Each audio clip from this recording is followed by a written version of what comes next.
Hi guys, welcome back to another video. This is going to be my March monthly, I almost said March monthly reset. This is going to be my March reading wrap up.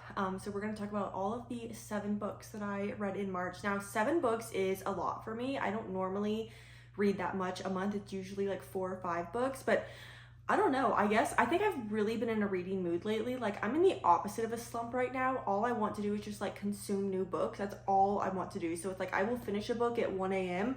start the next one. Like I've been in such a reading mood and I'm happy about it because I've found some really good books this month. I've also had some not really good books this month, but we're just gonna go over all of them. So like I said, I've read 7 books. I have my Notion up on my laptop right here so that I can like give y'all the ratings obviously. So I think I only read 2 physical books this month. The rest were all on, actually no. So I read 2 physical books and then the rest were divided between like strictly audiobook and my Kindle.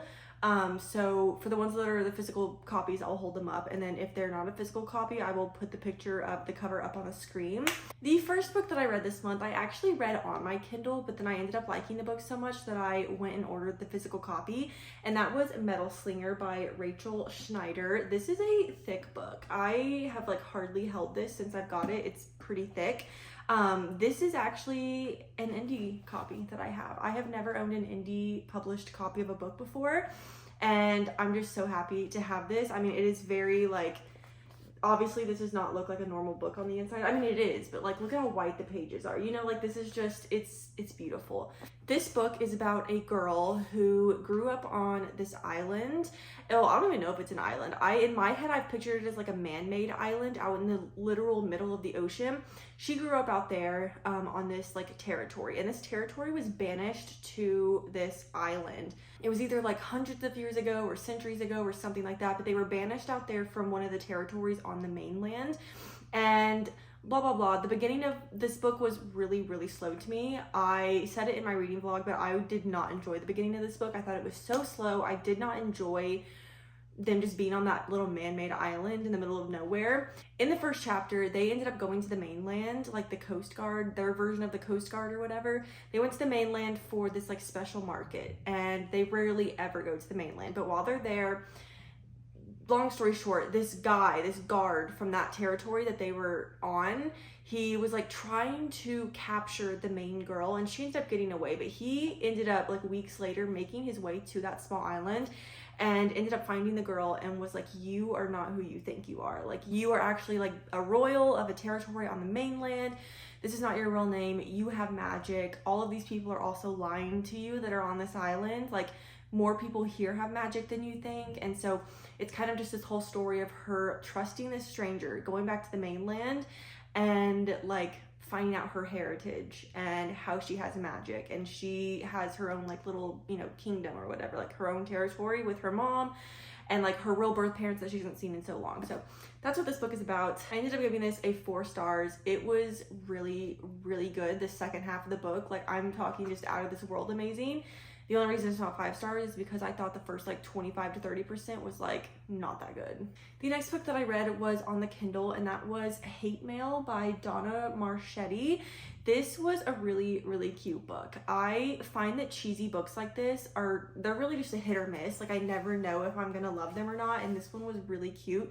So there's a girl and a guy, and when they were in like 2nd grade, like in elementary school, they live on like different sides of the country, but their schools did like this thing to where they're pen pals, and so every student in the class had a pen pal with that other class across the country, and they would write to each other. And the girl and the guy, I don't even remember their names in this book, but they started being like so mean to each other, like kind of as a joke, but kind of not, because the girl wrote to the guy first. And keep in mind, they're like young children. But he wrote back and was just like so mean to her, like insulting her, even though he'd never met her. So that was kind of the running joke for the next like 20 years, is they wrote letters back and forth, but they were like super mean in them to each other. It was kind of weird. That part was a little weird, but they ended up like kind of losing contact. And the book is kind of just about like making their way back to each other. She is trying to like find where he went, why he stopped writing to her after like 20 years, because it just kind of like abruptly stopped. And yeah, just their way kind of like finding back to each other. The only thing I did not like about this book, and I wrote this in my Goodreads review, was that the stuff that she was doing to find him was literally stalking, like borderline stalking, like you would get in trouble if you did this in the real world. And that part was just a little cringy and far-fetched to me. Like, no one's gonna actually do this in the real world, and if you are, you're going to jail. So that's the only part I didn't like, but I did end up giving this 3.5 stars, and I would recommend it. The next book that I read was actually an audiobook. I listened to the whole thing on Spotify, and that was Powerful by Lauren Roberts. Powerful is the novella in between Powerless and Reckless, and it's in Adina's point of view and Adina's guy's point of view. I cannot remember his name right now. One thing y'all will find out about me, if you don't already know, is that I will give a book 5 stars and forget the names of the characters the next day. Like, I just cannot keep characters. Like, I have hundreds of characters, you know, from all the hundreds of books I've read. How am I supposed to remember all of them? Like, I just can't. So anyway, this was just a cute little novella about Adina. Well, it wasn't cute, because if you've read the book, then you know how it ends. But there's not much to say about this. What did I even give this? I gave this 3 stars. Like, it wasn't amazing, wasn't bad. I feel like that's kind of like every novella. It's just Adina's point of view while Peyton was in the trials. So I gave this 3 stars. It's not like, you don't have to read it.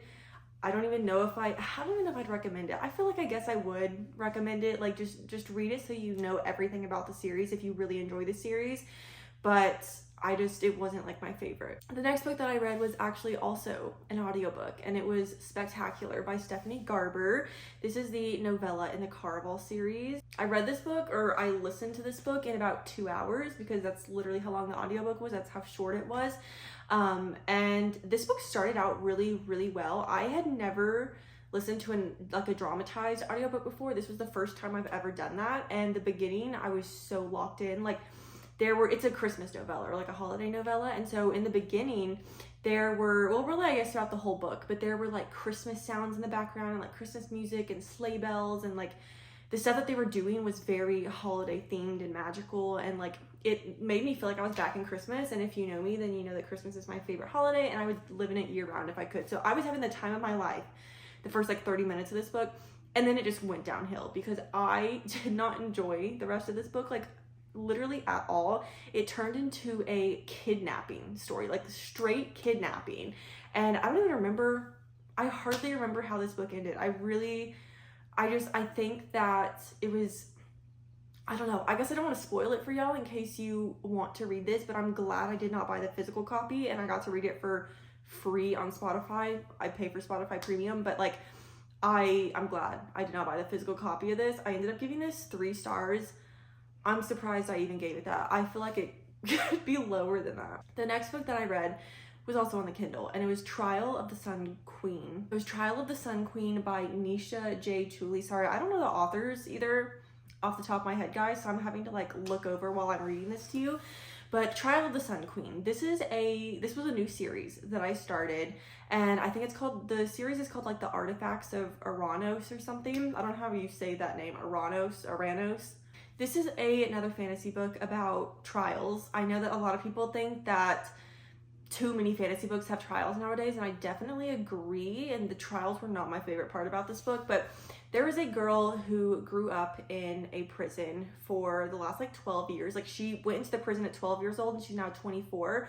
Her and her 2 siblings were thrown into this prison. It's called Nostraza, and it's in the Aurora territory in Aranos. That's like the continent name, I think. And you don't really know why she was in prison yet. You slowly find that out over like the next few books, but she ends up getting taken out of that prison and taken to a different territory to compete in these trials. And you don't even know why she was taken out of this prison yet. Like, she's just as confused, but she goes to compete in these trials in this other kingdom. And the trials are meant to be like whoever wins mates with the king, but like bonds with the king, like you're going to be the new queen. And so she thinks that if she can win the trials and be the Sun King's like wife, then she will be able to like have control, a little bit more control, and to like get her siblings out of the prison too. So the whole reason she's like really competing in these trials is like, I need to get my siblings out of the prison. Like, now she's living this luxurious life in this castle, and her siblings are still rotting in Nostraza for something that they didn't even do. And so that's like the whole story, is her just doing trials. And I really, really liked this book. It was kind of a mixture of ACOTAR and like Throne of Glass. especially with the whole trials part, but definitely ACOTAR, because like the guy that you meet in the first book is not who he like seems to be, and that just reminds me of like Tamlin. And then we'll get into the second book in a second because I did read the second book, but yeah, if you like fantasy books with trials and honestly a lot of world building, then you would like this book and you would like this series. So I gave that 4 stars. And then after that, I have the next physical book. I read Reckless by Lauren Roberts, and this is the technically second book in the Powerless trilogy. I right off the bat did not love this book. I remember when this book came out, like last year maybe, there were some mixed reviews on it by all of the girlies that I watched on YouTube, and I was kind of scared to go into this, and I had a good right to be because I got whiplash reading this. I really, really did. This book picks up where the first one takes off. So Peyton's like on the run from, is it Ilya? She like has left Ilya, and Kai is trying to find her due to Kit's orders. Kit's the new king, and he told Kai like, you need to go find her and bring her to me. And everyone thinks, you know, like, oh, he's gonna kill her because she killed their father and stuff at the end of the first book. And so the whole book is literally Kai chasing Peyton through these different cities across the desert, all over their continent. And the whiplash that I was getting was because they just don't know what they are to each other. Like 1 minute they would be making out, being like, oh, like, I'm not taking you to the king, I still love you, I've missed you. And then 5 minutes later he's like chaining her with handcuffs and like, you're still a prisoner, like, I'm taking you to the king so he can basically kill you. And then 5 minutes later they're like making out again, and I'm like, y'all need to figure out where your priorities are. Like, Kai, is Peyton your prisoner, or are you in love with her and you're gonna like save her from Kit, like not actually take her? Like, it was so back and forth, this whole story, and I could not stand it. I finished the book and I gave it 3 stars. This is the thing, like, I will go back and change ratings weeks after I read something because I need that much time to think about it. So I gave this 3 stars, and I feel like it could definitely be, I don't know. The reason, I mean, I talked about this in the reading vlog, but the reason I gave it 3 stars is because for some reason I could not put the book down, and I've never had that happen before. Like, in my head, I wasn't enjoying the book that much, but I just did not want to put the book down. So like, I was like, am I subconsciously really liking the book? But like, when I really sit and think about it, I'm not. I don't know what was going on with this book, but yeah, this is a 3 stars. Maybe could be even like a 2.75. Just did not vibe with this one. I've already pre-ordered the 3rd book, which is Fearless. It's the last book in the trilogy, I think.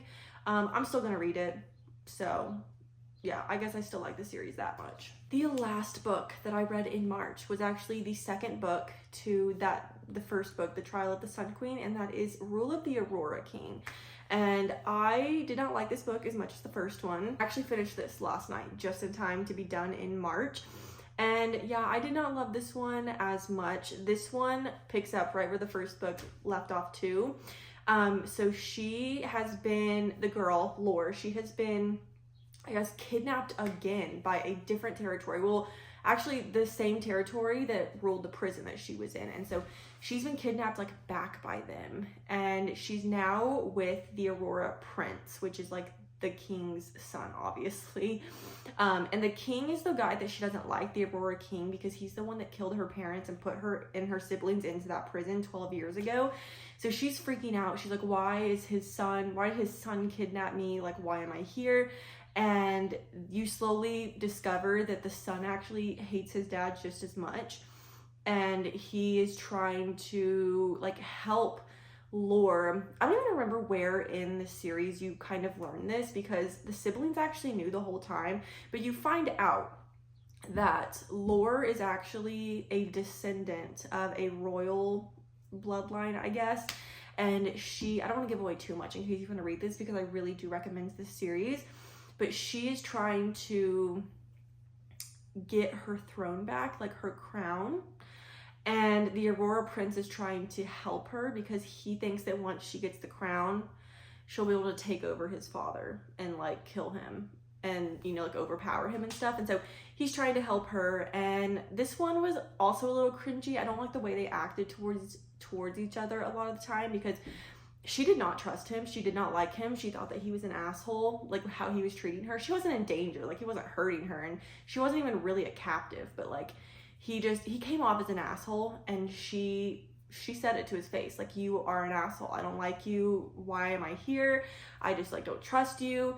And it seems like on the next page he started calling her like good girl and like wanting to make out with her and like do things with her, and I'm like, where is this coming from? You kind of learn why he was starting to act like that, but it was still really cringy to me, because it was the same thing with Reckless. I'm like, do y'all hate each other or do you love each other? Like, y'all are so wishy-washy, and I cannot stand when couples are like that. Like, one scene they're loving each other, the next one they like want to kill each other, like that. And especially when it's just over and over and over and over, that's the stuff I don't like. So yeah, that's, oh, my thing turned off. I did give this 3.5 stars last night though. Still not bad. Like, it was a good book, and I'm gonna continue the series, which I'm actually really sad about, because the 3rd and 4th book are not on Kindle Unlimited, so I don't know where I'm gonna read those. I guess I'll have to order the physical copies. But yeah, that is all 7 books that I read in March. I had a decent month. No 5 stars. I had 2 4 stars, and then the rest were like all 3 or 3.5. So it was like a mid-month, you know, like the books were all okay or better, but none were just like absolutely amazing. But at least I didn't like hate any of them, like hate them. Like, I didn't have any DNFs. Actually, maybe I did have a DNF. I think I started Shadow and Bone this month, and I think I DNF'd it. I don't remember if I started that in February or March, but yeah, that's all 7 books that I read this month. I really hope that you guys enjoyed this video. Let me know down in the comments if you agree or disagree. Just be nice about it with any of my opinions. Let me know what you thought about any of the books, if you've read any of them. And yeah, I love you guys so much, and I will see you in the next video.